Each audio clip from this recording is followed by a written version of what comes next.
मुंबई येथे मुख्यमंत्री एकनाथ शिंदे यांच्या उपस्थितीत नांदगाव तालुक्याचे माजी आमदार संजय पवार यांनी शिवसेना पक्षात जाहीर प्रवेश केला। याप्रसंगी माजी आमदार बबनराव घोलप यांचाही पक्षप्रवेश संपन्न झाला।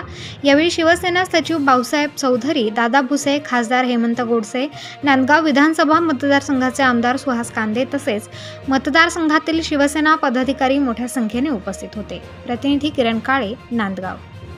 यांनी देखील शिवसेनेमध्ये त्यांनी सांगितलं भगवा झेंडा आणि ध्वजबाण हातात घ्यायला आनंद झाला।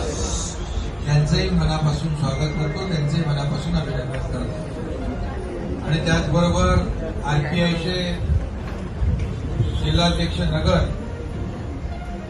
भाऊसाहेब पगारे ते देखील या ठिकाणी शिवसेनेमध्ये दाखल झाले। त्यांचंही यांनी देखील शिवसेनेमध्ये त्यांनी सांगितलं भगवा झेंडा आणि ध्वजबाण हातात घ्यायला आनंद झाला। त्यांचंही मनापासून स्वागत करतो, त्यांचंही मनापासून अभिनंदन करतो। आणि त्याचबरोबर आरपीआयचे जिल्हाध्यक्ष नगर भाऊसाहेब पगारे ते देखील या ठिकाणी शिवसेनेमध्ये दाखल झाले। त्यांचंही